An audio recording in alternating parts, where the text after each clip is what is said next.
Monsters had infiltrated the world, plunging it into despair. People fought to their last breath to protect the place they called home.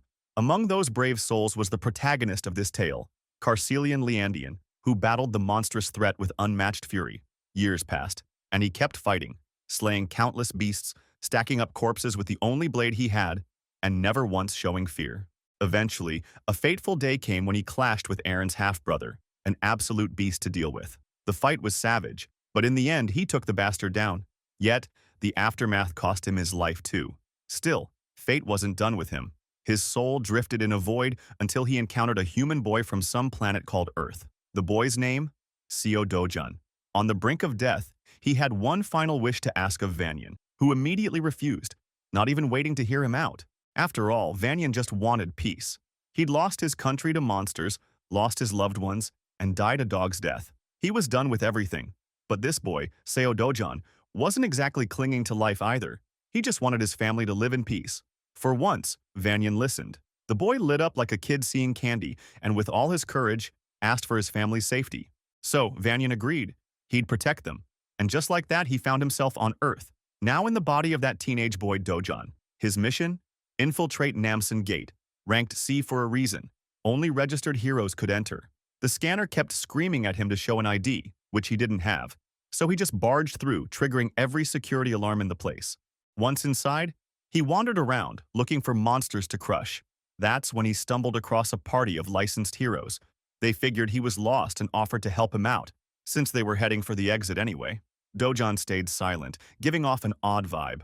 Even the heroes could tell something was off. He wasn't dressed like a hero. Sure, porters dressed casually these days, but his outfit was way too plain, and that bag on his back? Suspicious. They assumed he was a porter left behind by his team, but something didn't add up. Then Dojan finally spoke. He understood why they were skeptical, but told them clearly. He came here alone, without a party. One hero sighed. He'd seen this before, people watching flashy commercials and thinking they could become heroes overnight. But charging into a gate without proper training?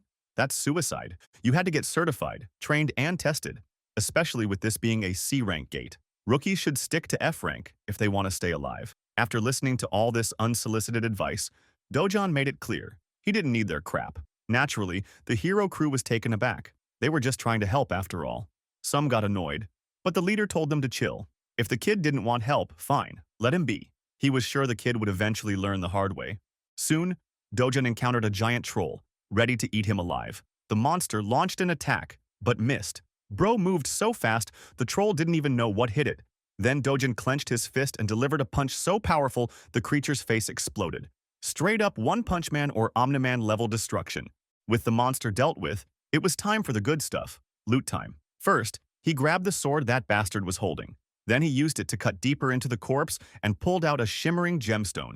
Just a low-grade magic stone, but still so insignificant that Dojan never even bothered with them in his past life. Yet now, being broke, he's got no choice. Suddenly, more monsters swarm the area. Furious after witnessing their buddy get decapitated, Dojan spins around and hurls the gemstone with such force it blows one of their heads clean off. The other two idiots charge in like they've got a death wish, and Dojan's more than willing to grant it. While he's causing chaos, we cut back to the hero crew, making their way through the monster-infested zone. Their minds are still stuck on that encounter with the mysterious young man. The orange-haired woman actually expresses concern for Dojan's safety, fearing he might have already been killed. But the squad leader reassures her. That's unlikely. If he really was some unauthorized guy who barged in, the control center agents will locate him soon enough. Those agents are always at least B rank, and since this is just a C rank gate, there's no way he's dying here, unless he does something reckless like rushing straight into a fight. The bald guy agrees with that logic. He's convinced the arrogant brat must be cowering somewhere, just waiting for the agents to show up and save his ass. But reality paints a very different picture. It's our guy who's making these oversized punching bags shake in fear. One strike, and they're down. He's so fast, they can't even react, let alone bring their weapons down on him. He flashes behind one of them and lands a kick so powerful it crushes the monster's skull instantly.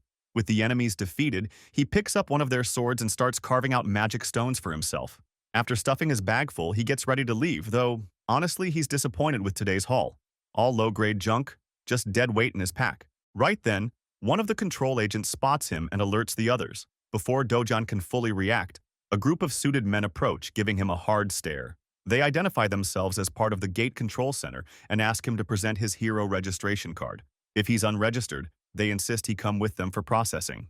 Dojan hesitates, which makes one of the agents even more tense and cold. He demands compliance and tells him to follow standard procedure. Dojan's face says it all. He's clearly annoyed. The whole scene is killing his mood. Still, he doesn't bother arguing. He just turns to leave. That's when the agents up the threat. They mention handcuffs and using force if necessary. One of the more aggressive suits grabs Dojan's wrist and warns him of the injuries he'll face if he resists, claiming the responsibility will fall on him. It's in everyone's best interest to solve this peacefully, without violence. But Dojan's had enough of their talking. He grabs the guy's hand back and delivers a cold warning. Stop acting like a thorn in his path. The warning sends chills down the agent's spine. Instinctively, he pulls back, shaken.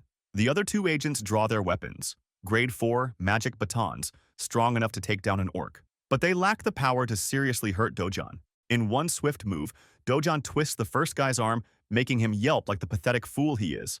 Then comes a final warning. Back off, or lose what little dignity you have left. But the agents are bound by duty. They try to subdue him using their batons, but none land a hit. Dojan retaliates, slamming one in the back, then landing a blow to another's gut.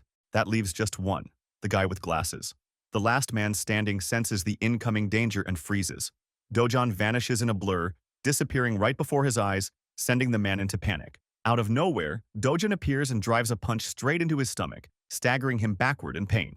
Looks like Dojan is finally tired of this endless harassment. He begins to consider registering as a hero. One of the agents assures him, if he stays out of shady or illegal activity, there won't be any need for agents to hunt him down. Then, Dojan asks about something called a rift, a question that catches the agent completely off guard. For context, this world runs on strange rules. Multiple passages link to another world full of monsters. These rift zones are scattered all over the planet.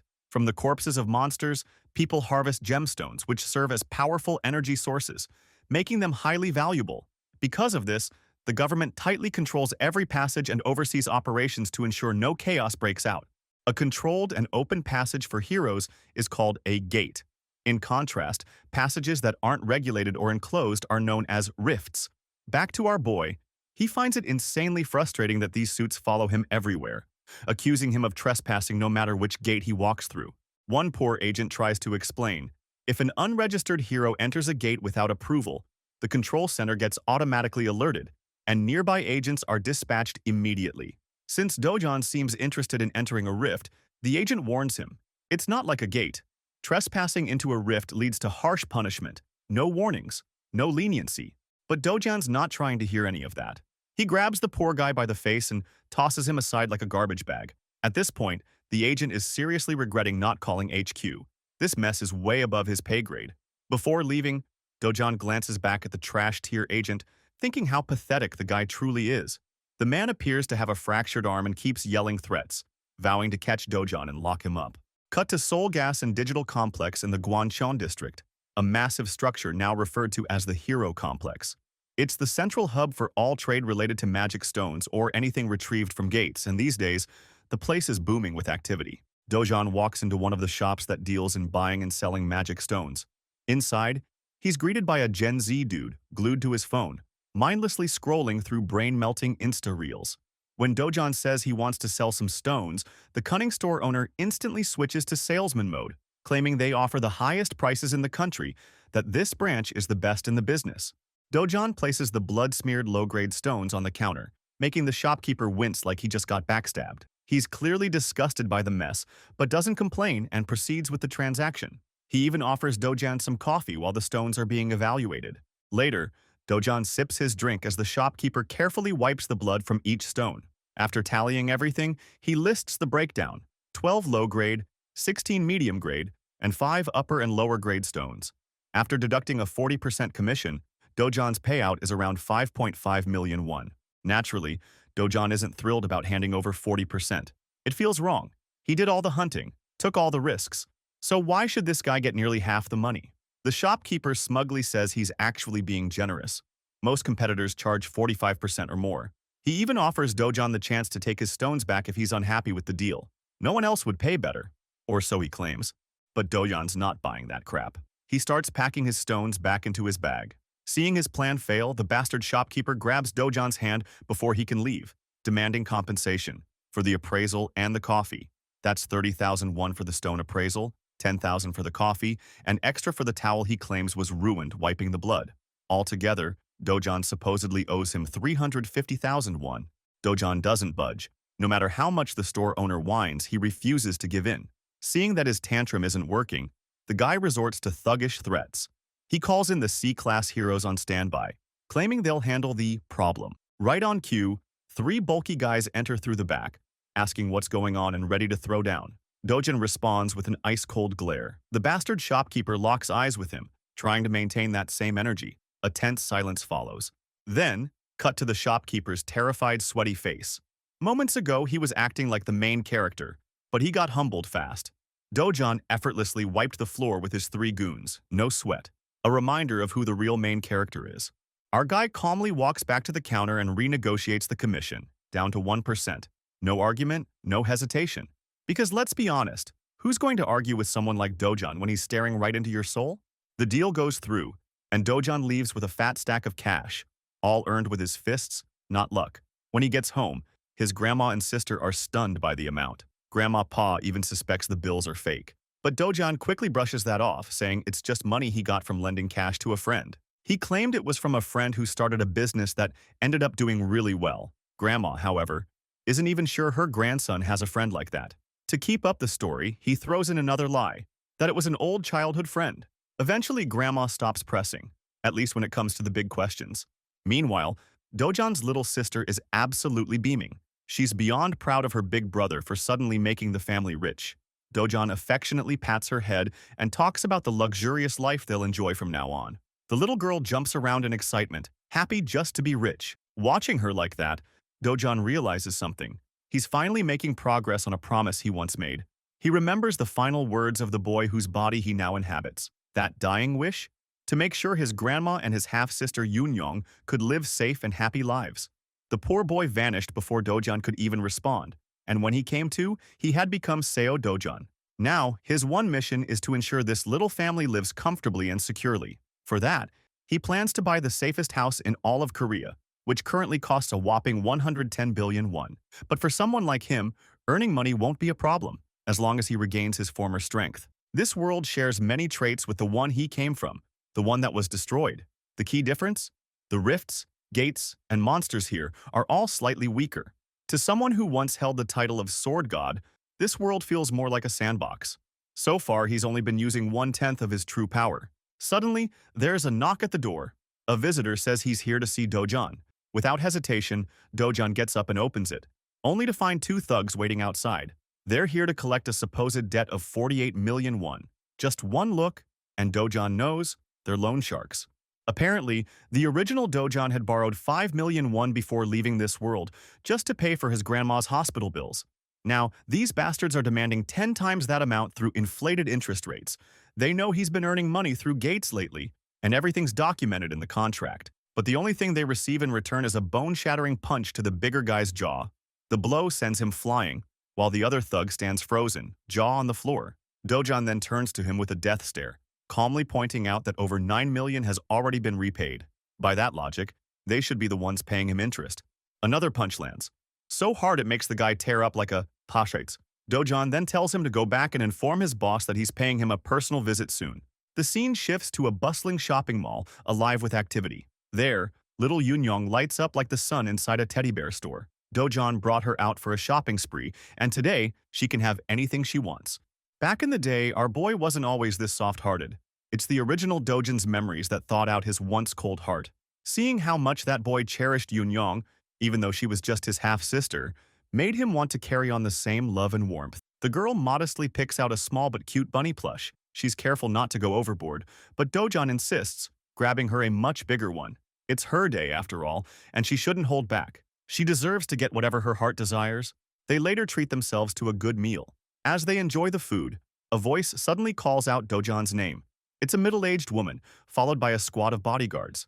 She's loud, flashy, and looks like the kind of person who enjoys trash-talking for fun. The first thing she attacks is his sense of fashion, calling it pathetic. Then, her eyes land on the girl beside him. Without hesitation, she throws shade, suggesting Dojan must have knocked someone up, just like his own mother did. Of course, this blatant insult infuriates Dojan. Meanwhile, Yoon sits there confused, not understanding who this rude woman is or why she's speaking so harshly. The woman turns her attention to the girl and asks for her name. Yoon politely introduces herself as Lee Yoon. That's when it clicks. This trash realizes the girl is Dojan's sister. But that doesn't stop her. She mocks the girl's outfit too, calling it messy. She even throws dirt on their dead mother's name. At this point, Dojan's patience is razor thin. Still, he doesn't lash out. For some reason, he's holding back. Even the woman seems surprised he's not falling for her provocations. Seeing her jabs fail, she decides to escalate things. And this time, she's got the audacity to turn to a child and ask her the meaning of a harlot. Yeah, that was the last straw. Dojan finally snaps and fires back, calling her an ugly woman who clearly belongs to a tribe of orcs. Naturally, the woman is left wide-eyed and mind-blank, completely caught off guard. Let's rewind for a second to understand why Dojan even tolerated this woman to begin with. You see, Dojan was born an illegitimate child and grew up in poverty. At the young age of 7, his mother died. Barely surviving, he made it to his father's home, only to be treated like a stranger. After his father remarried, Dojan was ignored by everyone in the household. Things got worse when his stepmother gave birth to a son. That's when Dojan was completely cast aside. Eventually, he was kicked out of his own home and went to live with his half-sibling and grandmother. As he reflects on all of this, he feels a wave of pity for the original Dojan, the boy who kept smiling through all the pain, pretending it didn't hurt. But now, he's ready to change everything. Turns out this disgusting woman is his stepsister, which explains why he held himself back earlier. But not anymore. He remembers living under the same roof with this orc of a woman, and she's just as revolting now as she was back then. Her personality is toxic, her appearance orc-like, and to top it off, she's dumb as a rock. He hits her with even more brutal truths. He calls her out for having a wrecked personality and an inferiority complex. That's why she constantly tears others down, projecting her insecurities by calling them ugly. She's nothing but a gold digger obsessed with other people's success. That's the truth the world needs to hear. As Dojan continues wrecking her self-esteem with verbal nukes, the entire shopping mall watches in stunned silence. They've become the center of attention. The orc woman is seething, clearly about to explode, when suddenly, their stepmother walks in. Seeing her mom, the orc lady immediately runs over like the whiny papa she is, crying about how she just got destroyed verbally. But the stepmother, she shuts her up instantly with a single cold glare. Not gonna lie, our boy's stepmom has quite the presence. For a moment, even I thought she was the orc lady's sister, not her mom. Then, the hot mama turns to Dojan, greeting him gracefully, putting on a charming smile. She invites him to come back home for a friendly get-together. But Dojan isn't fooled. He knows exactly what kind of woman she is. Behind the polished facade is the same manipulative witch who made his life a living hell for 12 years. She continues to speak, trying to pull him back into old memories. Memories he's buried deep. Her words trigger his PTSD, and his entire vibe shifts. With a voice colder than death itself, Dojan tells her to get the Master's lost. That brutal line slaps her ego hard. Talked by someone younger than her is not something she was prepared for. She turns and leaves, doing her best to hold on to the last shreds of her pride. Truth is, she never expected him to clap back, especially not like this. This wasn't the same boy who once lowered his head and silently took every slap she dished out. Her daughter follows after her, and the bodyguards trail behind like props that forgot they had lines. Honestly, those guys were nothing but decorative mannequins in this whole mess. Now back to our guy. Clearly, the toxic duo ruined the sweet moment he was sharing with Yoon. So, Dojan decides to head out as well. His reaction wasn't just emotional, it was deliberate. He wanted to send a clear message. The Seo Dojan who couldn't even speak up for himself is gone. It's about time his trash family realized that. We then cut to a Mercedes speeding down the highway. Inside sit the trash mother and daughter. The daughter is visibly pissed, complaining to her mom about how she just walked away instead of putting Dojan in his place. As the daughter vents and curses Dojan for the humiliation they suffered, the mother interrupts to ask her manager why Dojan is still alive. Baldy in the front seat fumbles for an answer. He says the reports confirmed the job was done. There's no way this guy should still be breathing. The woman screams at him to double-check and make sure the job gets done properly this time. Meanwhile, the clueless daughter listens in, shocked by the talk of killing and dying. She had no idea her mother was plotting murder all along. Eventually, the mother turns to her daughter and asks a very pointed question. Does she have feelings for Dojan? That catches the fat pig off guard. She blushes, flustered, unable to answer. Truth is, she's not worried about love. She's scared. If grandpa or dad finds out they tried to kill Dojan, they're all toast. The mother grabs her daughter's mouth tightly and issues a chilling warning. She tells her to stay far away from her business. Dojan is as good as dead in her eyes, and nothing will stop her now. Not after he dared to humiliate her like that. Killing him is the only revenge she finds worthy. And she's not backing down. A decade ago, the world spiraled into chaos with the emergence of the Rift, a terrifying dimension that unleashed monsters, pouring through portals with one purpose: to slaughter humans on sight. Their rampage was relentless. City after city fell, consumed by fire and destruction. But just as darkness flooded the world, so too did the light rise, in the form of courageous warriors known as heroes. With their arrival came the first discovery of mana stones, found in the corpses of slain monsters. Fast forward to the present, Dojan's on the move, thinking about how mana stones completely changed the global energy game. These stones quickly replaced traditional sources, becoming the new foundation of industry. As a result, nations shifted their focus toward rifts, racing to claim control and extract resources. In today's world, every bit of industrial development revolves around gates and relies heavily on the hero system. And because of that, becoming a registered hero is one of the few careers that guarantees serious money and consistent income. Dojan arrives at his destination, the Yongjong-o HCS Capital Establishment. Yeah, it's a mouthful, but you'll see why he came here soon enough. He steps into the building, and at first glance, the boss and his crew look like your typical street-level thugs, guys who think ugly faces and bad attitudes are enough to scare people. But Dojan's completely unfazed. He's cool as ever. The boss stubs out his cigarette and mocks Dojan's nerve, not just for beating up his men but also for showing his face here. That alone tells you Dojan really couldn't care less. Calmly, he tells the boss that, in fact, he's the one who's been wronged and has come to collect what he's owed. That statement catches the boss off guard. He asks what Dojan's even talking about. Dojan explains. He's here to receive proper compensation for the mental, physical, and material damage he's suffered because of these clowns. His voice is firm, serious. The boss notices something different about him. He's no longer the timid pushover they once knew. Add to that the fact that Dojan already flattened one of their lackeys, and it becomes clear this guy has changed. The boss starts suspecting that Dojan has undergone some sort of awakening, perhaps through his time inside a gate. Even knowing this, the boss plays it smug. He claims that Dojan's so-called awakening will lead to his downfall. He calls him overconfident and, to prove a point, summons a gang of grumpy-looking enforcers to intimidate him. Sure, he can bring as much muscle as he wants, but to someone like the Sword God, these guys are gnats. The boss keeps talking nonsense, boasting that even awakened ones get dropped like trash in the end. He genuinely believes Dojan is nothing more than a D-class rookie, and that his little gang could stomp him out with ease. Meanwhile, Dojan's just chilling on the sofa. 5 guys are glaring at him, and he's sitting there like it's nap time. Without a flicker of fear, he tells the boss to sit the hell back down. The boss is stunned. Dojan's tone hasn't changed one bit. He's still composed, still in control. He calmly states he's not done talking. That's when one of the meatheads gets brave and challenges him. Dojan, amused, takes off his glasses slowly, just to add to the confusion, and then, boom. He delivers a Mike Tyson ballistic, universal machine gun rocket punch, 9,000 straight into the guy's face. The poor thug goes flying. His crew stares in shock, speechless. But it doesn't stop there.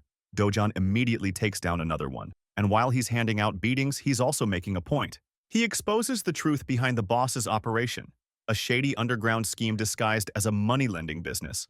Then he zeroes in on a punk with orange hair, slamming him and revealing the real secret. They're running a counterfeit hero ID business.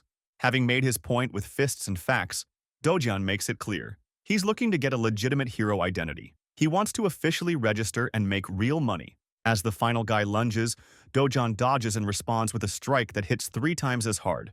And just like that, every last one of them gets put to sleep. With his special sleeping routine working 100% of the time, Dojan continues laying out his demands. He states that he needs a foolproof identification, one that won't cause him any trouble in the future. The boss is still starstruck by what just happened in the past few seconds. Our boy reminds him that he has exactly 1 day to forge the ID. Some of the men didn't even try to jump in during the fight, which is honestly a compliment. They're not the type of NPCs who charge God at level 1. The boss, meanwhile, is tripping hard. He's deep in thought, trying to assess Dojan's strength. At the very least, this guy is operating at B-class power. He's so lost in his head that Dojan has to snap him out of it. Finally, the boss agrees to the job, though nervously. Dojan then politely grabs the man's shoulder, but his expression is anything but gentle. He wants answers. Specifically, he asks whether Hong Heju, his stepmother, was the one who ordered a hit on him. Of course, that's exactly what happened, as we already saw in her earlier conversation with her daughter and assistant. The boss is speechless, until Dojan tightens his grip so hard the man yelps in pain. Even the goons around him are frozen, helpless to defend their boss. Honestly, they should fire their barber while they're at it. Eventually, the boss breaks down and spills everything. That vile woman wanted to drain Dojan's bank account to the point where he'd fall into such severe financial ruin that suicide would seem like the only escape. Now that is next-level evil. Imagine targeting your own stepson like that. Just cold. Dojan hears all this, and after letting the guy cry and beg a bit, he finally releases him. He then asks if locking him inside the gate was also part of the plan. The boss instantly plays innocent, claiming he had nothing to do with that. In fact, he says there'd be no benefit if Dojan died in there. He wouldn't get paid for a dead target. That part makes Dojan pause and think. Then he mutters the name, Kong Chol Wu, the man who brought him to the gate in the first place. Clearly, Dojan wants every single detail about this guy by tomorrow. With his two demands stated, he leaves the building, calmly, quietly, and with the entire atmosphere completely flipped from when he walked in. After that intense conversation, Dojan falls into quiet reflection. The original Seo Dojan had one wish, to protect his little sister and their grandmother, no matter what. Now, with everything coming to light, it just adds another layer of pain to an already tragic life. But don't worry, the Sword God isn't here to wallow in pity. He's ready to rewrite the story, his way. The next day, guess what? Our boy is now officially registered. And not just that, he's got a B- rank rating right off the bat. That's surprisingly convenient. Unlike all those other stories where the main character starts at the bottom, just for dramatic effect, our guy skips the trope entirely. He taps the card on the machine, proving its legitimacy.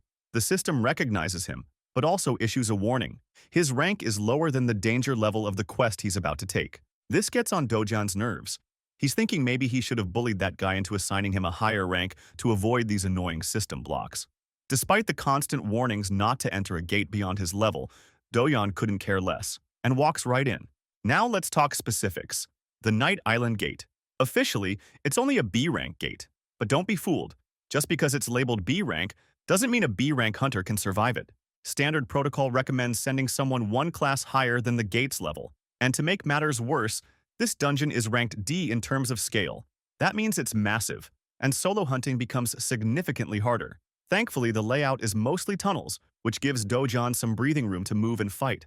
Despite everything, it's a gate better suited for an A-rank hero. But when has danger ever stopped our boy? To him, the worst-case scenario is facing off against an entire army of monsters in a tight, narrow space. And honestly, that sounds like a good time. His first opponent appears, a giant serpent radiating a chaotic purple aura. For most heroes, that would be a clear sign of danger. But for Dojan, it's just a lucky break. He cracks his knuckles and prepares his gauntlets for action. Oh, and just to make things more exciting, the serpent brought backup. A whole squad of freaky friends, tongues waving around like something straight out of an alien movie. They attack, but it's pointless. Our boy is a killing machine. He takes them out so cleanly it's like they never existed. Mana stones, collected. Monsters, deleted. The Black Killing Viper is a class of monster known for its hyperactive paralysis poison. Just the slightest contact is enough to knock anyone down. Taking that into account, Dojan charges forward, propelling himself at bullet speed and unleashes a full-powered swing. In just moments, he slices and dices the creature all over its body, blood splashing with every strike, until he finally severs the monster clean in half. With the creature defeated, Dojan takes note of his equipment. The gloves he bought, worth 300,000 won, are doing their job perfectly, preventing the venom from reaching him. Expensive, yes, but definitely worth it. Returning to the hunt, Dojan spots 4 more of these ugly, limbless lizards and instantly blasts through their heads using his terrifying speed. More blood flies, more bodies drop, and all 4 are sent straight to the afterlife. Now standing among the corpses, Dojan begins his next task, searching for magic stones. He claws through the monster flesh, but to his disappointment finds nothing. Still, this outcome isn't surprising. Based on the rules of the original world, these monsters only had a 3% drop rate for mana stones. That means he'll need to kill hundreds of them to get any decent loot. As he walks onward, he runs into Mr. Bonehead. You might think it's the boss, though Dojan's not entirely convinced. He jokingly asks the massive serpent if it's the boss monster. as if the snake would respond like an old friend. Regardless, Dojan is actually glad this big guy showed up. It means he won't have to worry about getting lost in the maze-like dungeon anymore. Without hesitation, he launches into an immediate strike, aiming to wrap things up quickly so he can head home. But something unexpected happens. Even after landing a brute force punch, the creature barely reacts. Dojan's attack does nothing, just leaves a nice little tattoo on the snake's head. While he's still airborne and unable to dodge, the beast smacks him into the wall with its tail. Dojan crash lands, and that hit gives him a hard reality check about just how strong the boss monster really is. The serpent bares its poisonous fangs and hisses, kind of like your girlfriend when she's hangry. It lunges forward to bite, but Dojan narrowly evades the attack. Using the momentum of his dodge, he zips back into motion and slams a powerful punch into the creature's side. It connects, this time leaving cracks across its tough outer shell. That second strike makes one thing clear. This boss has an incredibly tough defense. It's way more durable than the smaller vipers.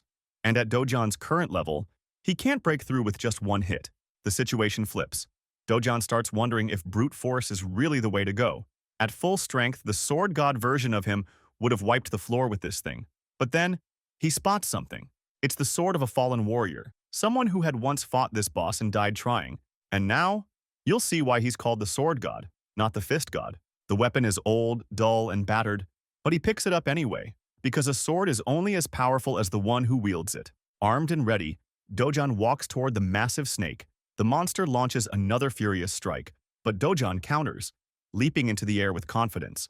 He shouts that the creature should feel honored, because he's going all out, even using a sword in this junk condition. Then, in a flash of movement, he unleashes a flurry of blinding slashes, so many in such a short span that the serpent's body is utterly eviscerated. What started as a serious boss battle ends with a comedic twist.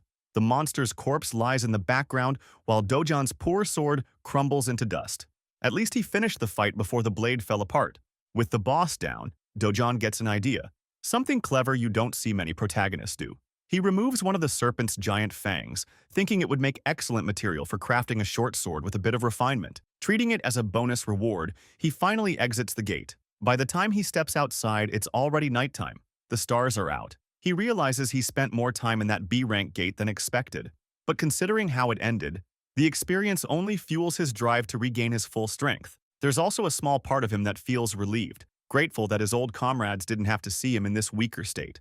That would have been embarrassing. Back from the hunt, he heads out to appraise and sell the mana stones he collected. At the appraisal center, it turns out there's another hero there too, someone proudly showing off his stash of magic stones. The cheap receptionist treats him like trash right off the bat, smugly pointing out that the commission rate is still 40%. Even the innocent hero in front of him can sense the bullshit behind that outrageously high cut. He calls it out, saying he's just a regular guy trying to make an honest living. But just like he did with Dojan earlier, the receptionist smugly explains that their rate is actually the lowest among all appraisal centers. Sure, the Gate Center only charges 5%, but that's before taxes. From the sleazy appraiser's perspective, this is a great deal for heroes, since it still earns them solid cash. The money is handed over to the hero, who doesn't complain much, though he does raise an eyebrow at the receptionist's busted face. The funny part? This guy still sticks to his scripted pitch, even after having his face bashed in. He brushes it off, claiming a psychopath wiped out his guards and gave him this treatment. The hero wisely suggests that the blame falls on the receptionist for hiring such low-ranking guards at a C-rank establishment. After all, in this world, rank isn't everything. Skill matters just as much, if not more. Rank is really just a system placeholder, and there's a huge gap in actual ability between people at the same level. The hero goes on to explain that there's a big difference between a lazy desk guard and a hero who's out there risking their life to hunt monsters. And to be fair, he's giving good advice, but the receptionist has zero interest in hearing it. He just wants the guy to stop yapping and leave already, which he does, after offering to help the little guy out if he ever needs anything. Just as he's exiting, our boy Dojan strolls in, looking as cold and confident as ever. The moment the receptionist sees him, he flinches and panics. Pointing right at him, he screams, "That's the psychopath who wrecked me!" The hero turns back and stares at Dojan, genuinely intrigued. He checks out our boy's lean physique, wondering how someone his size could have taken down an entire security squad. Still, he steps forward and questions if Dojan is the one causing trouble. One thing I like about this guy, he's not triggered by petty insults, but he does believe Dojan is misusing his powers, bullying civilians in his daily life. Of course, that couldn't be further from the truth. He only knows one side of the story. Still, it's a rare treat to see a realistic character like him. Meanwhile, the receptionist is enjoying the tension, hoping this gets ugly. The hero, after all, is a 7-year veteran, and if anything happens to him, he's got enough connections to ruin Dojan's name with a single call. But our boy doesn't care. He simply turns back and tells the boomer to piss off. That triggers the veteran. Now it really seems like Dojan is the jerk here. Dojan calmly asks if the guy is trying to take revenge. Hearing that, the hero starts to feel provoked. But being the seasoned fighter he is, he remembers that fighting another hero is almost always fatal. The death rate in hero versus hero battles is even higher than when fighting monsters. With that sobering fact in mind, the guy cools off and turns away, ending the confrontation. The receptionist at a loss for words, Dojan turns to the sleazy appraiser and asks if he's got a problem he's looking to address. Before the guy could respond, he tossed over a bag filled with magic stones to be appraised and converted into cash. These shiny little treasures were all high-grade magic stones, which naturally raises the question, just who is this guy really? From the receptionist's perspective, as he calculates the total value, the amount comes out to a staggering 150 million. It might seem like a fortune at first glance, but to Dojan, it's way too little for just one day's hunt. He asks for the money, but the receptionist reminds him that the commission fee still has to be deducted first, obviously earning a terrifying glare from our boy. Once Dojan recalls that the agreed-upon fee is just 1%, he cools off and tells the guy to round up the rest of the money to him. Meanwhile, inside the brain of the poor appraiser, he's fantasizing about beating the crap out of Dojan for having the guts to act like this. But that's all in his head. Speaking of which, the receptionist points out that a payment this large needs approval from higher-ups. Without missing a beat, Dojan demands that he gets that approval right now. So the guy quickly calls his boss and quietly explains the situation. But before he can finalize the call, Dojan grabs the phone and bluntly tells the boss to hurry up and make the payment. The boss agrees, but insists that the phone be handed back to the employee. With a twisted smile, Dojan returns it, accidentally, or perhaps very much on purpose, by smashing it straight into the wall. The employee stands there, shivering at the sight of his smashed phone, as Dojan instructs him to prepare the money now that everything's been cleared up. And so, the receptionist begrudgingly gathers several bags full of cash for the transaction. By the end of it, the guy looks devastated, having been forced into submission so completely. Maybe you feel a little bad for him, but don't forget, this is the same scumbag who routinely scams nearly half the earnings of heroes who risk their lives in gates. He's not a victim. He's just reaping what he sowed. 10 minutes later, the boss storms into the shop, furious that his employee wasn't answering the phone. The hilarious part? The receptionist doesn't even try to defend himself. He just throws in the towel and immediately resigns on the spot. Then the boss sees the wrecked phone lying in pieces on the floor. That alone tells him everything he needs to know about what went down. Without wasting a second, he pulls out his own phone and calls Juyeon, demanding that she come to the shop immediately. Juyeon, by the way, is no ordinary woman. She's a famous young lady with eye-catching purplish-pink hair, and the moment she walks through the streets, people recognize her instantly, cheering her name, Hunu Yeon. She's got that celebrity energy and her outfit, absolutely stunning. She enters the shop, leaving the now ex-receptionist speechless. She greets him with a dazzling smile. There's a huge reason why people are making such a fuss over her. She's one of the country's elite, the 4th S-rank hero in the National Registry, pure legend status. Rumors have circulated that she's the boss's niece, which turns out to be true. But that makes her sudden arrival all the more curious. Confirming it herself, Juyeon explains that her uncle summoned her to deal with a reckless hero. Intrigued by the situation, the stylish S-ranker sits down, ready to hear the full story. Meanwhile, we cut to our boy, Dojan, out in the sun, meditating with his absolutely ripped body on display. Despite having hunted for an entire day, the rewards were underwhelming. And with the way things are going, he's growing increasingly worried about his future. His #1 priority? Reaching a level where he can clear S-rank gates solo. That means it's time for the classic training arc. But there's a catch. Unlike his original world, the mana density in this one is much lower. That means even if he trains non-stop, it'll take at least 3 years to regain his original strength. Longer, if things get rough. On the bright side, he could invest in better equipment, but even the worst battle gear costs hundreds of millions. That's not just expensive, that's a massive waste unless it's top tier. Suddenly, a chill runs down his spine. He senses something dangerous. Fixating his gaze on little Yunyong, he grabs her at lightning speed and yells for everyone to get inside immediately. Once they're in, he seals the door. His grandma asks what's going on, panic in her voice. The entire house shakes with a violent quake. She flinches, her voice trembling as she asks if it's an earthquake. Yunyong, terrified, clings to him in fear. But only Dojan knows the truth. This isn't a regular quake. It's something far worse. He senses a wave of sharp, chaotic energy. A rift has torn open, and it just so happens to have manifested right on top of their house. Realizing the danger, Dojan orders his family to stay inside and protect themselves. Without hesitation, he rushes toward the rift's entrance. As he vanishes inside, the last thing he hears are the desperate cries of his grandmother and sister, calling out his name. Cut to the Soul Hero Association. Panic spreads like wildfire as the team detects the sudden emergence of a rift, right above Seoul's Mapo district.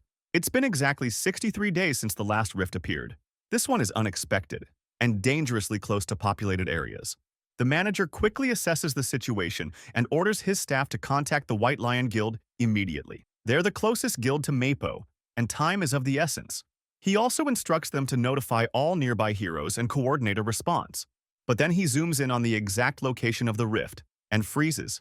It didn't appear in a wilderness zone or secure compound. It's on top of a residential home. This changes everything. If a civilian is inside the rift, it becomes inaccessible to anyone else.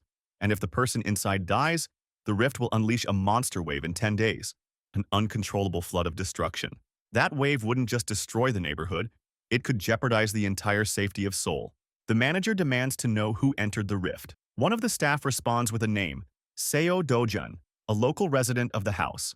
According to his grandmother, he entered the rift to protect his family. That one detail throws everything into chaos. Why? Because they have no record of Seo Dojan being a registered hero. As far as they know, he's just a civilian, and the chances of a civilian returning alive from a rift? Next to impossible.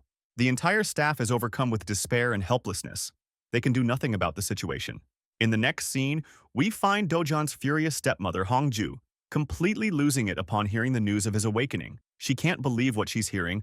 Her assistant reports that while Dojan hasn't officially registered with the Hero Association, they've verified that he's now an awakened individual based on his last gate experience.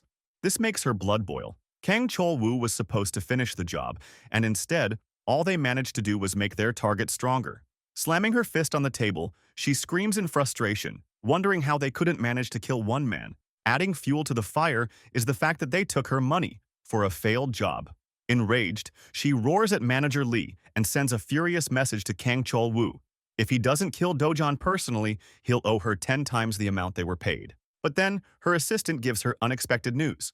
They might not need to contact him at all. He explains the discovery of a newly formed rift right above Dojan's house.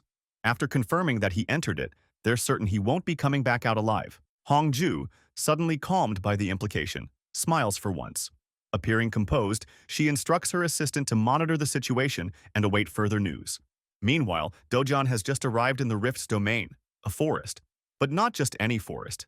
It's the forest of Patiswa, the same forest he used to explore as a child. It's perfectly recreated down to the finest detail, even the weight of mana in the air. He walks through it with a nostalgic smile, basking in the reunion with the World Tree, the divine core of the world's balance. This sacred tree radiates pure mana.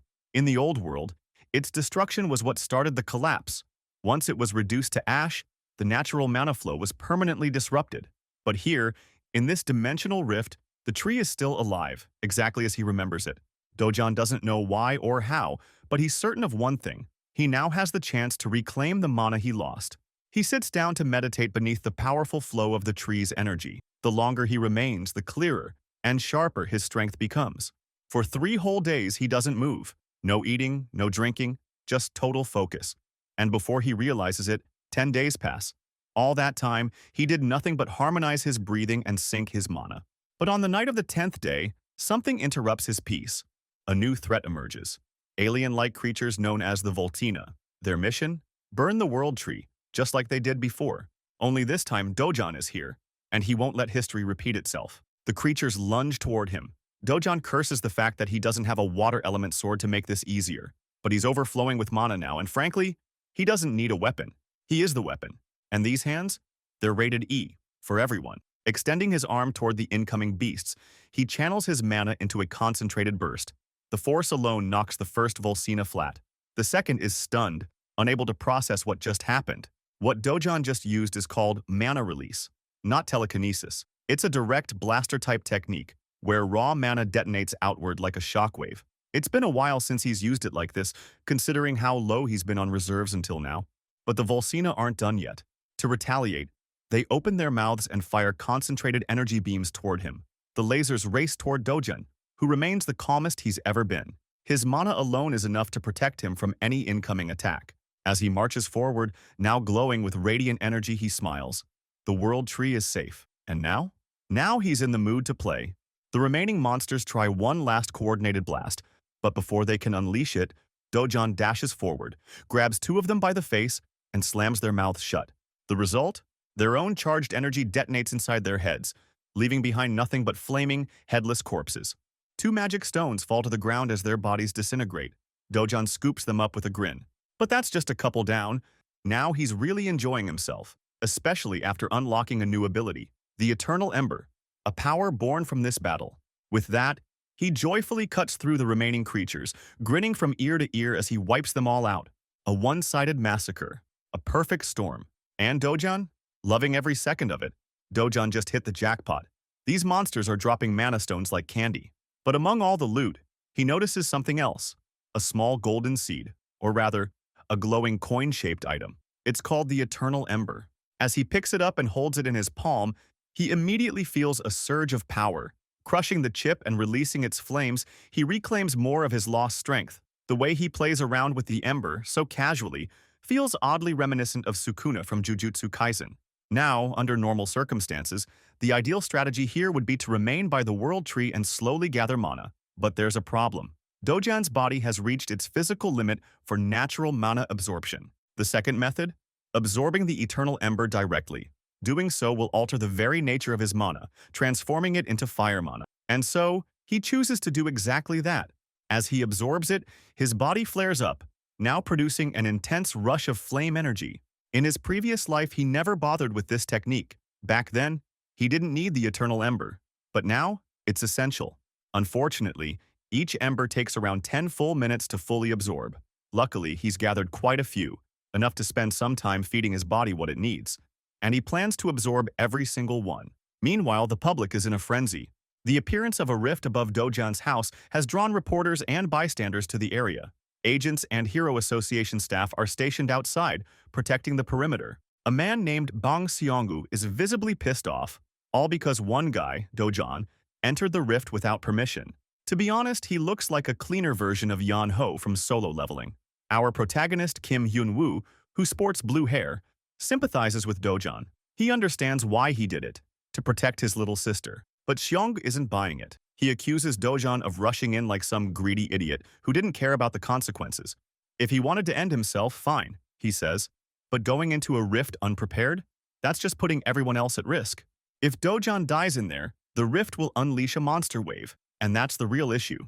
Hyun-woo then asks for Gilma's opinion. Apparently, Gilma has instructed them to follow proper protocol. Hyun-woo also brings up the growing pattern. Rifts are now appearing across the globe, in the US, China, Switzerland, Turkey, and the UK. This strange phenomenon isn't common, and most countries have managed to contain the threat. But South Korea, not so much. Their situation is teetering on disaster, all because of one man. Xionggu's rage boils over. He wants to personally beat the crap out of the guy and is practically begging the rift to spit Dojan out so he can do it. Speaking of the rift, 28 days have passed since it appeared. That also marks the number of days Dojan has spent inside. The Hero Association has now officially classified this rift as a Level 1 threat. Dojan's identity remains hidden from the public for privacy reasons. Right now, they're simply calling him Ordinary Person S. But while the world remains clueless, one man connects the dots quickly, the boss of the money-lending organization.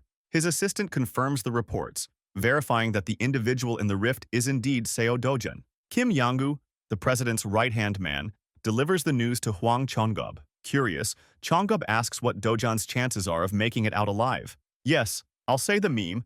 The One Piece is real. Moving on. The assistant states that, as an ordinary civilian, Dojan has less than a 1% chance of survival. But the mere idea of Dojan being labeled ordinary makes Chonggub chuckle. After all, that same regular civilian put his men in the hospital and wrapped them in bandages for weeks.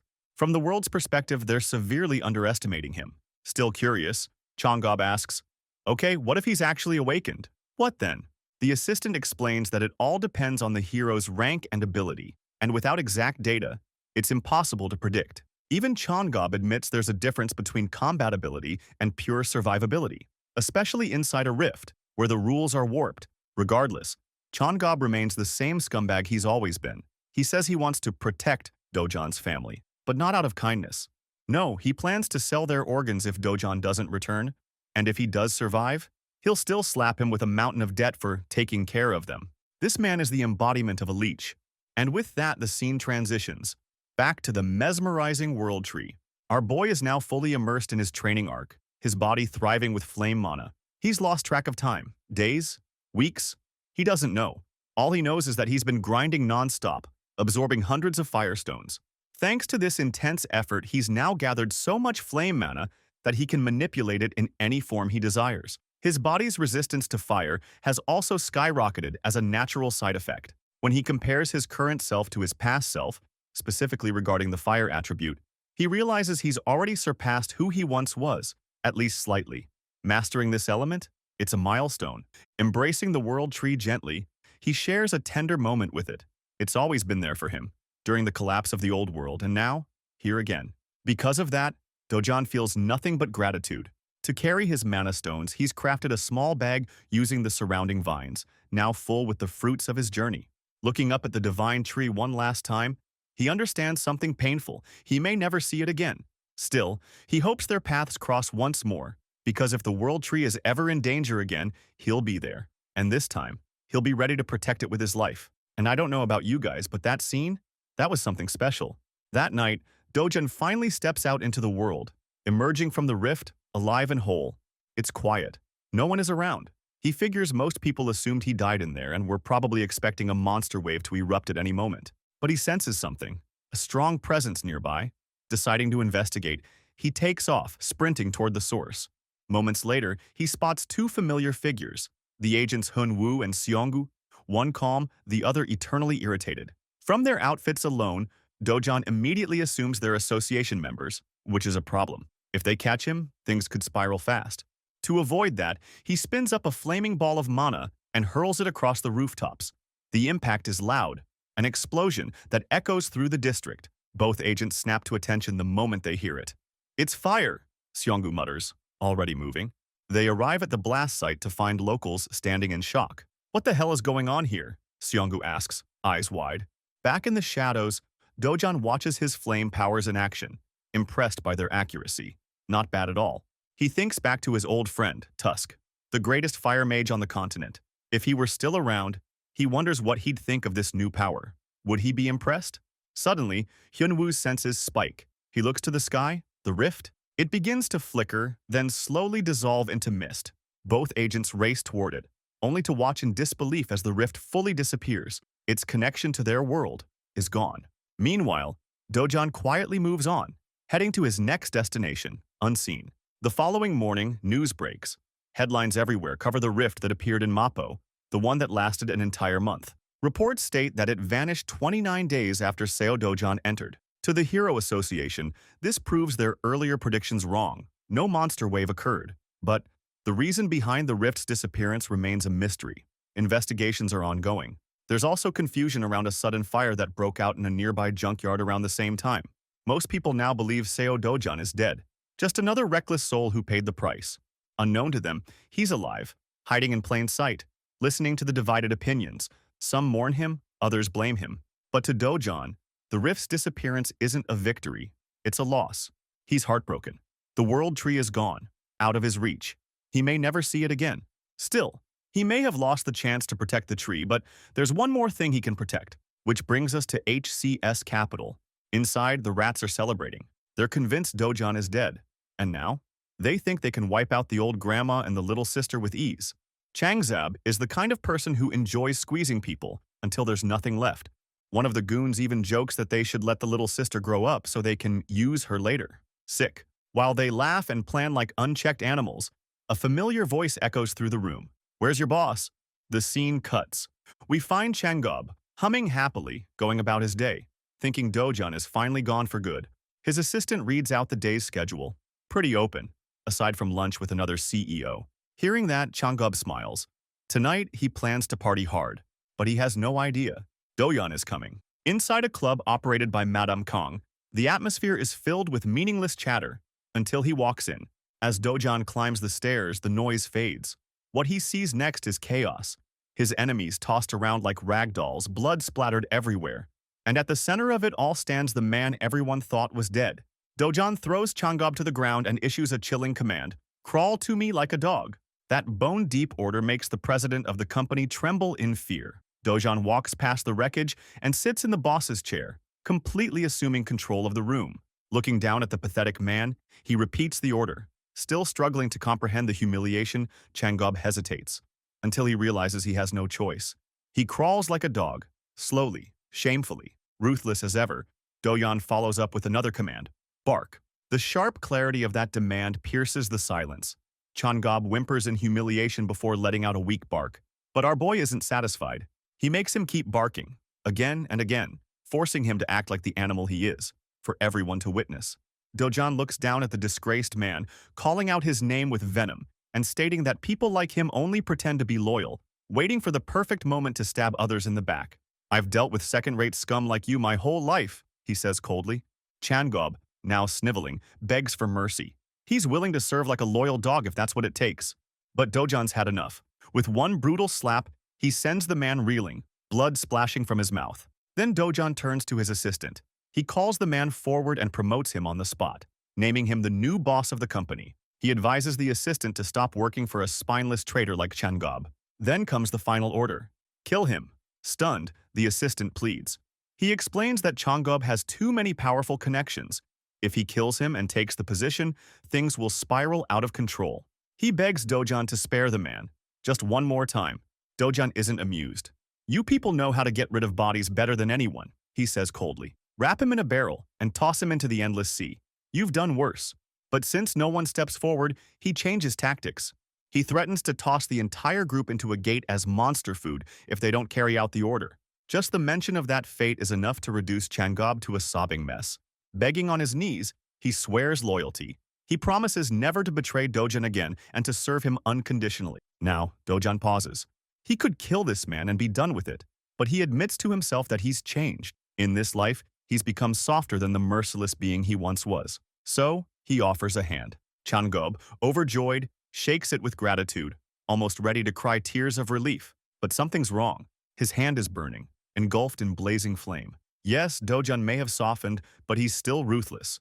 Looking him straight in the eyes, he whispers, "This is your final chance." Then he rips the man's hand off, turning it into a pile of charred flesh. Ignoring Changob's screams, Dojan walks away. Before exiting, he leaves them with a final warning. If any of you come near my family again, I'll kill you myself. And with that, he gives them one last job. Protect his family for the rest of their lives. That's how you handle traitors. Officially, Seo Dojan is nothing more than a forgotten name, a civilian who vanished into the rift and never returned. In reality, he's casually dining at a local WA McDonald's, enjoying a burger. The Hero Association, the government, and the media all moved on. To the world, the man who entered the rift is dead. Even if Dojan went public with the truth, no one would believe him. Plus, outing himself would only invite headaches and unnecessary attention. As for the subdued dog, Changob, he's now assisting Dojan in finding a new home, quietly, humbly, and fearfully. For now, Dojan is living life leisurely. He finally gets to treat his little sister to some delicious fast food. And when he tells her they're moving to a better neighborhood, she's absolutely over the moon. Now that things have settled, Yoon can finally go to kindergarten like other kids her age and start elementary school next year. But when the topic of school came up, her mood suddenly darkened. Dojan, alarmed, didn't know what to do. He was used to slaughtering abominable beasts, not comforting children. He froze when Yoon quietly confessed that other kids teased her for being an orphan. Hearing his little sister say that shattered Dojan's heart. If she doesn't want to be around those mean kids, then she doesn't have to. Those little brats will get what's coming to them eventually. And when she learned that she didn't have to go back to kindergarten, the place where she'd been bullied, Yoon was quietly ecstatic. Meanwhile, Dojan was already devising a new plan. He'd send his little sister to a prestigious private school, a place where no one would dare look down on her. That night, Seo Dojan found out that Kim Yonggu had stashed his grandmother and sister inside a random motel while he was trapped in the rift. The guy practically broke his back apologizing. He claimed the motel was owned by their company, so it was safer than any other place. Dojan didn't have the energy to deal with Lacus tonight, so he just walked into the room. There, his grandma welcomed him with tears in her eyes, and Yunyong pounced on him in a warm bear hug. For a moment, the hardened warrior stood frozen, but as he felt their warmth, the armor around his heart softened. He smiled, genuinely. Recently, Yunyong has taken a liking to McDonald's, so that's where they've been dining a lot. Today, during their meal, she asked about his job, being a hero. When he asked if she liked having a hero for a brother, she gave an answer that caught him off guard. No, not really. Sure, heroes are cool and strong, but they're also always in danger. They fight terrifying monsters, and sometimes they don't come back. Yunyong just wants her brother to stay with her and grandma for a long, long time. Dojan, who had grown numb from years of bloodshed, wasn't used to this. To someone caring about his life, in the cruel world of the past, he was the last human survivor. He fought beasts beyond imagination and lost everything. But in this new life, something precious has appeared by his side. Feelings he had buried long ago, love, warmth, family, are starting to resurface. Maybe in this world he can actually live happily. Maybe he can live quietly with joy and love. While Dojan was basking in that warmth, Korea's Hero Association was in shambles. Natai Wong, founder of the Korea Hero Association and director of the World Hero Federation, was on edge, stressed over the rift incident, or rather, the lack of one. Despite deploying their best investigators, they still had no clue about what went down. The unpredictability of the rift was frustrating. A rift that disappears without warning could just as easily reappear at any time. His assistant nodded in agreement, suggesting that maybe it would have been better if a wave had occurred. At least then, they wouldn't be dealing with so many unknowns. But Natai Wong cut her off. Yes, uncertainty was dangerous, but it was a blessing that no one had been harmed. Now, let's talk about Wong. He's not just respected, he's one of the top 100 strongest heroes in the world. If he ever ran for president, he'd probably win with the most votes in history. His words could topple conglomerates, and his strength could reshape nations. But Wong doesn't care about power. He doesn't want political influence. He doesn't chase wealth. The only thing he cares about it is the safety of his people. A real one. Still, the investigation had to continue. He wanted a thorough scan of the rift's former location. Thankfully, residents near the rift's emergence zone had already agreed to sell their homes to the association. But even so, Wong insisted they be paid above market value. After all, displacing people for their safety shouldn't feel like a punishment. Meanwhile, reliable sources confirmed that multiple rifts had started appearing across the globe. The US, China, Switzerland, Turkey, and the UK. Each country had been affected. The US and China had already reached the control phase of their respective rifts. But the United Kingdom? They were struggling the most. While elite heroes had been dispatched to handle the situation in other nations, the UK's response team was, well, garbage. And now, after a whole month, their mission to clear the rift has ended in a disastrous defeat. The UK rift wave occurrence has officially begun. The city and its people are going about their day as usual. Blending in with the crowd was none other than Seo Dojan, casually moving among the pedestrians. Today, he's heading to his favorite shop in the Hero Complex. The moment he stepped through the door, the guy behind the counter instinctively greeted him, only to choke on his words as soon as he recognized the face. Every hair on his body stood up in terror. That black-haired young man was the stuff of nightmares. Luckily for him, the store manager was in today, so he wouldn't have to deal with this sadistic customer alone. The manager calmly folded the paper he was reading and lifted his gaze. His voice was controlled but laced with irritation. "This is the guy who's been forcing my pushover cashier into buying low-grade crystals," he muttered. Dojan casually swung his backpack off his shoulder and tossed it on the ground. Perfect. The manager was here. It would make the sale go even faster. Expecting another load of worthless rocks to tumble out, the manager wasn't interested. He wasn't running a charity. Dojan, however, wasn't having it. All he wanted was a fair deal, and being dismissed outright wasn't going to fly. The manager made it clear they couldn't afford to operate at a 1% fee. If the kid had a problem with that, he could leave. That's when Dojan warned him. Refusing this deal would be a mistake he'd deeply regret. Still uninterested, the manager kept waving him off, until Dojan kicked the bag open, spilling its contents across the floor. The moment the crystals hit the tiles, both the cashier and the manager froze. They immediately recognized what they were looking at. Heroes' magic crystals. Not your average loot. This was legendary treasure, something money couldn't normally buy. Dojan had a good idea of what he was holding. These were premium goods. Back in the day, a Mexican drug lord named Corsaman used this very crystal in experimental drug manufacturing. A lab accident changed everything. The crystal triggered an awakening in him, turning him into one of the most dangerous and powerful heroes in the New Age. Since then, the hero's magic crystal had become a priceless item for awakenings and mana amplification. It's now classified as an ultra-high-end product. Dojan, savoring the reversal of power, ordered the two flustered men to pack the crystals back up, then turned to leave. Panic-stricken, the manager immediately switched up. Gone was the arrogance, replaced by warmth and politeness. He ushered Dojan to the VIP seats and offered him a drink, while the cashier scrambled to polish the crystals. Dojan liked flipping situations like this. One minute, they were trying to kick him out. The next, he's chilling with a cold beverage in hand. His first demand? Full price with a 0.5% commission. The moment the manager hesitated, Dojan threatened to pull the deal entirely. He'd accepted a 1% rate in the past. This time, he was going even lower. Not because of greed, but out of sheer annoyance. The manager lowered his head and offered his sincerest apology, but Dojan didn't want to hear any empty words. "Either accept the deal, or I'll take my business elsewhere," he said. The cashier, meanwhile, was inwardly cursing Dojan for being such a smug prick. Realizing his usual tactics wouldn't work, the manager tried a different angle, a long, boring lecture about crystal markets and pricing. Dojan wasn't having it. He downed the rest of his drink, stood up, and made for the exit. That's when the manager panicked. Sensing the deal of a lifetime slipping away, he tried bargaining. 9% commission, he offered. Dojan didn't blink. 8%? 6%? 5% of? At this point, the shop would barely break even. But Dojan pounced, agreeing to the original 1% out of respect for their previous deals.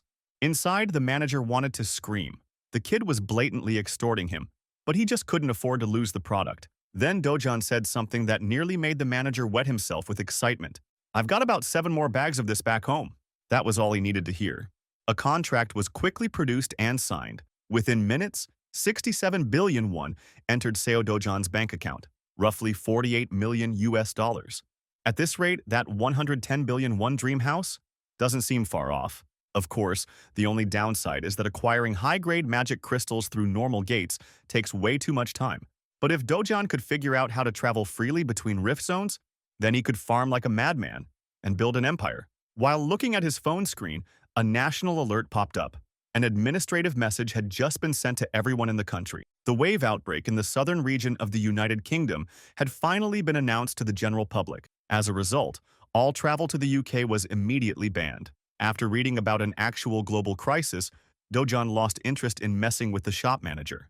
In the past, regardless of the country or association involved, he might have intervened himself to seal the rift. But he's not that guy anymore. He's got better, more fulfilling matters to attend to. Tonight, dinner's on Dojan, and they're getting the good stuff. Little Yunyong's mouth watered at the sight of pork belly and beef, marbled to perfection sizzling over the grill. The expensive meats and side dishes just kept piling onto the table. Worried about the cost, Grandma slowed down and hesitantly asked her grandson if this was okay. 25,000 won per 100 grams is pretty steep, she said. Dojan waved it off without a second thought. After the fortune he made with the crystal haul, they could feast like kings every night and still not put a dent in his bank account. Yunyong took her first bite and instantly fell in love with the taste of luxurious beef. Dojan kept adding more cuts to the grill. Fresh ribs, prime ribeye, strip loin, skirt steak, you name it. Even Grandma looked overwhelmed at the sheer quantity. How could 2.5 people finish all that, she wondered. Clearly, she was underestimating the appetite of a protagonist. Sensing her hesitation, Yunyong encouraged Grandma to try a piece of the pricey meat. Unable to say no to her sweet granddaughter, Grandma gave in, and with just one bite, all her worries melted away. The rest of the dinner passed with laughter, smiles, and warmth. Unbeknownst to Dojan, someone had just entered the restaurant, a young woman whose presence turned every head. People almost broke their necks trying to sneak glances. The woman made a beeline for Seo Dojan and directly called out to him. She said she just wanted to talk for a moment. Nothing more, nothing less. But before she could explain her reason, Dojan cut her off, clearly irritated. "If you want to say something, come back when the meal's over." Hunu Yeon, the visitor, tried to maintain her cool and handed over her name card. Most people would have changed their tone right there. Not Dojan. He just kept grilling meat and eating, completely ignoring her. Left with no choice, the S-rank hunter swallowed her pride and waited in the restaurant's side room. With someone like her sitting near regular civilians, she became the instant center of attention. Men and women alike kept sneaking peeks at the hero who stood near the pinnacle of the rankings. She wasn't just fourth nationally among S-class heroes. She was also considered one of the top 10 most beautiful. Everyone had the same question on their minds. Who the hell is making Hunu Yeon wait? Trying to ignore the whispers, Juyeon reflected on their brief interaction. She knew the rumors. Seo Dojan entered his first gate 2 months ago, survived, and was suspected to be an awakened. He was thought to have died in the Mapo Rift, and yet here he was, enjoying dinner. And even more unsettling was the sharp look he gave her. Just a glance from him had an S-ranker on edge. It made no sense. A newly awakened couldn't reach S-rank in under 2 months. Even Kafmore, the oil tycoon who poured billions into magic stones, needed 5 months to reach that level. Clearly, Dojan wasn't ordinary. He had something else, a special ability unknown to the system. Eventually, Dojan, Grandma, and Yunyong finished dinner, bellies full and hearts content. As they made their way to the exit, Juyeon approached, finally ready to speak. But before she could say a word, another party strutted into the restaurant, with arrogance written all over them. Dojan's expression sharpened instantly. That skeevy bastard hadn't expected to see Dojan alive. It was Kang Chol-woo, the lunatic from the gates. Even Juyeon recognized the troublemaker at a glance. The restaurant fell silent. Tension filled the room. Ignoring the man's childish insults, Dojan turned to Juyeon and calmly called her over. Chol-woo was shocked to see the young man casually summoning an S-rank hunter like they were on first-name terms. After exchanging a few words with the cockroach, Dojan asked Juyeon to look after his family for a bit. All she had to do was flag a taxi so they could ride home safely. It would be more convenient if they were far away while he collected an overdue debt from a certain mongrel. Thankfully, Hunu Yin is a reasonable woman. She did as asked, flagging down a cab and assuring Grandma and little Yunyong that everything would be fine. She waved them goodbye, though their concern was clearly written on their faces. Juyeon stood there awkwardly as the taxi pulled away, and the moment they were gone, a resounding crisp slap echoed throughout the restaurant. With his loved ones out of sight, Dojan finally dropped the PG act and slapped the hell out of Cheol-woo. The hit came so fast Cheol-woo didn't even see it. All he knew was the stinging pain in his cheek and the crushing humiliation that followed. Furious, he charged forward to retaliate. One of the restaurant servers tried to step in, begging the two awakeners not to destroy the establishment. But her plea was met with unreasonable violence, though luckily, she wasn't hurt too badly. Remaining calm, Dojan ordered everyone to clear the room. Cheol-woo, easily provoked and dumb as ever, couldn't come up with decent trash talk. So Dojan gave him another lesson, a second strike to the face. The bastard who once locked the original Seo Dojan inside a gate and left him for dead was now being beaten like a dog. Even if Cheol-woo didn't personally deliver the final blowback then, Dojan's hatred runs deep. Snickering, the goblin-faced fool casually mentioned that it was Dojan's evil stepmother who orchestrated the whole thing. That was all Dojan needed. He pulled out his phone and hit the record button. All he needed was a clean confession, just a few words to make his life easier later on. Once again, Cheol-woo felt insulted by Dojan's indifference. Charging up his mana, he threw a punch while calling Dojan's mother a ordpains, but Dojan didn't flinch. Instead, he met the brute's punch with a soft motion, like hitting an impenetrable bouncy shield, sending Cheol-woo's fist flying away uselessly. The musclehead was stunned. For once in his life, brute force wasn't enough. Then Dojan moved. Like a hunter playing with his prey, he followed Cheol-woo's flailing body and let his fists do the talking. Bone-cracking sounds echoed as the server from earlier, still shaken, tried dialing the police. Before she could press the call button, a delicate hand took her phone away. With a warm smile, Hunu Yeon told her not to worry. She'd take care of everything. Grateful, the server backed down. Meanwhile, Cheol-woo was being torn apart. Slaps, scratches, and punches left no room for breath. Juyeon watched closely, stunned. As far as she knew, Cheol-woo was a B-rank hero. Not many could beat him so effortlessly. But based on this one-sided massacre, Dojan might even qualify as an A-ranker. Even so, things were getting out of hand. Juyeon gently asked Dojan to stop, fearing Cheol-woo might die if this continued. He complied. Dojan dropped the goblin-faced goon to the floor and wiped his hands clean. Noticing the tension, Juyeon asked, "How much do you know about Kang Cheol-woo?" Dojan didn't know the full story, but he knew enough to want him dead. Juyeon then dropped an important warning. Cheol-woo is connected to Kang Yongpyo, an S-rank hero. Dojan shrugged. He already knew, and didn't care. Juyeon was taken aback. She had never met anyone so reckless. This guy clearly had no fear of what an S-ranker might do. Still, she elaborated, Kang Yong-pyo is extremely protective of his degenerate cousin. This little incident would definitely reach his ears, and once it did, blood would be spilled. But Dojan just scoffed at the warning. He wasn't worried about the future. What really irritated him was how Juyeon somehow knew so much about his life. Now that the goblin goon was dealt with, Dojan's irritation shifted to the nosy S-ranker who had started poking around in his business. Face to face, the feral young man stared her down, but Hunu Yeon wasn't a pushover. Intimidating eye contact alone wasn't going to break her. Changing the subject, she apologized for the sudden visit and got straight to her point. She had been sent by her uncle to speak with him after hearing about the bag of Hero's magic crystals he sold. Now, she wanted to get her hands on the rest and was willing to buy every single piece no matter the cost. Dojan warned her that it wouldn't be cheap. He had a large stockpile of rare and valuable treasures, but Yeon was confident. The resources of an established S-rank hero, she said, are beyond what normal people can even imagine. It's not like Dojan was opposed to selling. He just had one condition, a small favor. Nothing big, at least not for someone as renowned as Hunu Yeon. Elsewhere in the city, the sound of expensive liquor bottles smashing against the floor echoed through a lavish office. Dojan's wicked stepmother was losing her mind. She had just learned that the son she thought was dead had survived. Her people had been certain he died inside the rift, but now reports said he was alive. A resilient cockroach who refused to die. Press F for the bald man nearby. Having a boss like her couldn't possibly be fun. You couldn't really blame him, though. Even the Hero Association had labeled Dojan dead. But the evil stepmother wasn't interested in excuses. She wanted results. To make things worse, news had just come in about Kang Cheol-woo's defeat at the hands of Dojan. That could only mean one thing. Dojan now knows who tried to kill him. This revelation made her gulp. She wasn't afraid of Dojan himself, but she was terrified of the mess it would create if her father or husband found out. She could cover her tracks, but if the media caught wind of any of it, the company's stock would crash. She ordered her people to intercept the news cycle. If they failed, both T Group and W Group would likely sever their deals and cut advertisements. The police also needed to be on their payroll.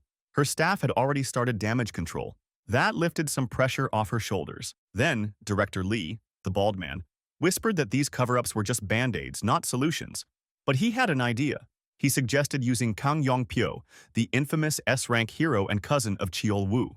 Even someone like her knew his name. Cheol-woo might be a trash-tier villain in the hero world, but he was extremely close with his powerful cousin. In truth, Cheol-woo was just a pawn, doing dirty work for someone far worse. If Cheol-woo got arrested or publicly humiliated, it would reflect badly on Kang Yong-pyo too. In fact, Yong-pyo had likely already taken steps to control the damage. Hearing all this, the stepmother made up her mind. She needed to meet Kang Yong-pyo immediately. And one more thing, that Mut Hong Chong from HCS Capital had dared to ally with the enemy. He was now protecting Dojan's family. For that betrayal, she wanted a prosecutor on the phone in 1 minute. Anyone who left her side would pay the price. The very next day, a group of heroes entered one of Korea's 37 rift zones. Out of these zones, 5 were now being turned into secured gates, but the rest could only be raided by heroes affiliated with the Hero Association under tight schedules. Today, Hunu Yeon herself was leading a team. With her S-rank ID, she had practically unlimited access to any gate. Among the crowd of flashy, weapon-laden heroes stood a young man in a beat-up hoodie, Seo Dojan. Yeon had selected Jong-un's Clio Guild as a temporary team for the hunt. It was a rare honor to be part of an S-rank's mission, so the team was excited. Yeon casually claimed she just wanted to stretch her muscles and have fun, but in truth, she had staged the entire mission to give Dojan clean entry into the restricted rift zone. The deal was simple. Dojan would sell the rest of his heroes' magic crystals at market price in exchange for access to the gate. He just wanted to hunt stronger monsters and earn more money. Sure, the rift zones were dangerous and filled with monsters, but for someone like Dojan, it wasn't a risk. It was a treasure hunt. And as for Hunu Yeon, she didn't care how dangerous it was, she just needed those crystals. After a few minutes of walking through a dark tunnel, the group finally emerged into a brightly wooded area. Unable to suppress her curiosity, Inju started bugging Juyeon about the real identity of the mysterious young man trailing behind their party. Juyeon casually introduced Dojan as someone she knows, but no one was buying that half-baked answer. Inju playfully speculated, could he be Queen Jian's boyfriend? Tired of the chatter, Juyeon gave in and offered a partial truth. She owed the guy a favor, and it's not every day an S-rank hero owes someone. While the team was caught up in side conversations, A massive shadow suddenly blotted out the sun. Everyone turned their eyes upward, only to see a beast descending. As an A-rank guild, the Clio heroes instantly drew their weapons and took up their assigned positions. Their first opponent? The fearsome cockatrice. Like a seasoned leader, Julian took command, barking out orders with clarity. Jingu and Dian, take defense. Sunho, aim for the legs. But before she could finish assigning roles, a blur shot past everyone. With a single, powerful leap, Seo Dojan closed the aerial gap and launched himself straight at the flying beast. He had no time for group strategies. The Clio heroes stood slack-jawed. They had never seen anyone move like that. Charging mana into his fist, Dojan was ready to draw first blood. Meanwhile, Guildmaster Inju groaned at her luck, barely inside the gate, and already they had to deal with a top-tier monster. While Juyan was still calling out positions, Dojan had already dropped his bag and launched himself into the sky like a cannonball. He was a speed demon, and with one jump, he completely neutralized the bird's aerial advantage. In the air, he took control of the battlefield with ease. His fiery energy surged, radiating heat. The oversized chicken couldn't react in time and took a full-powered punch to the beak. The bird crashed to the ground. And the human? He stood above, like a god, high in the sky. It was a poetic reversal. Dojan landed gracefully in front of the group, not even breaking a sweat.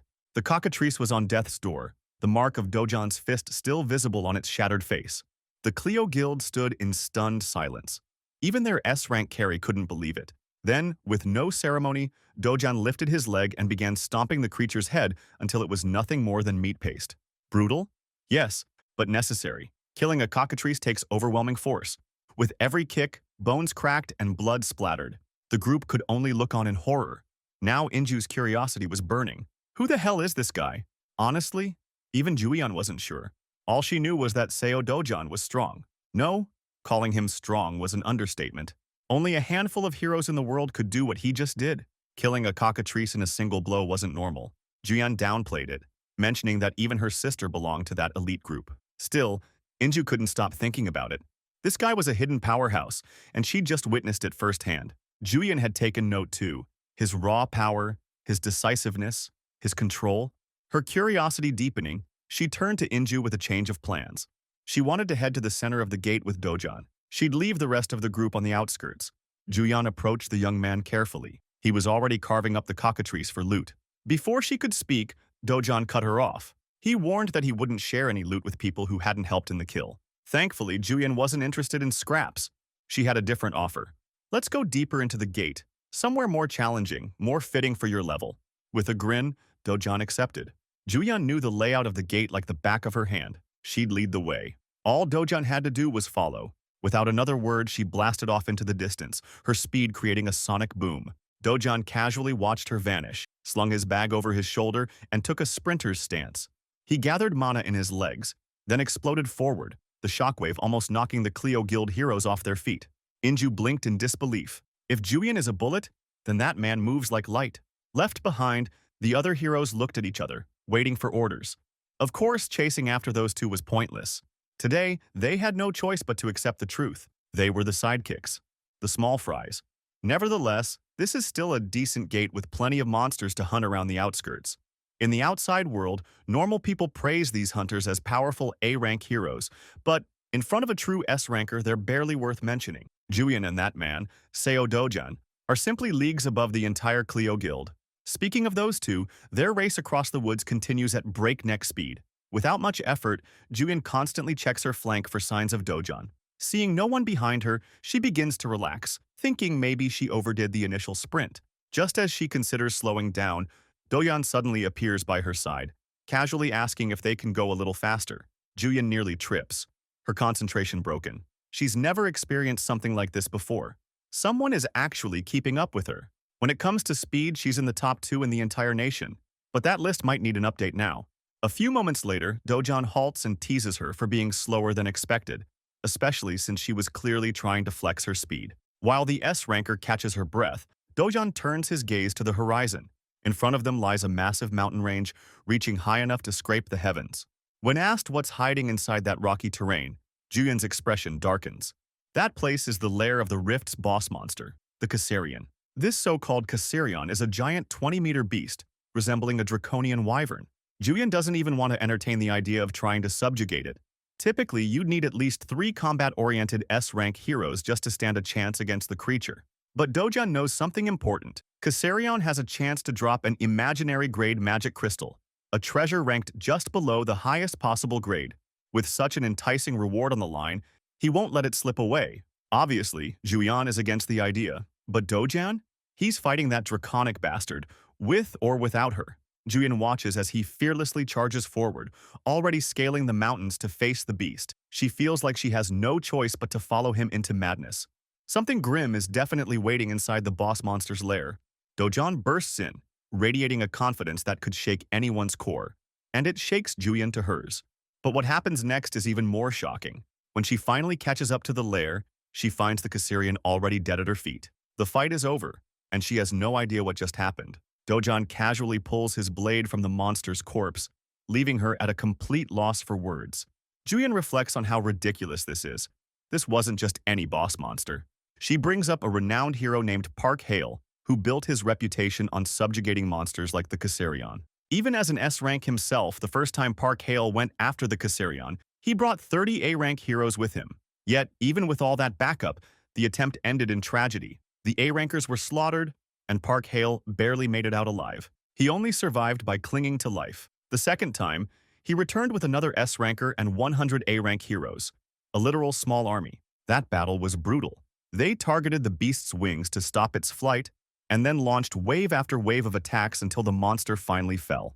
The comparison reminds me of that 100 men versus 1 gorilla debate making the rounds lately. My money's on the men, same with the Cassarion. Still, only a handful of heroes survived that day. The rest were butchered. The damages were so severe that Park Hale's guild, Sweet Life, still hasn't recovered, even 3 years later.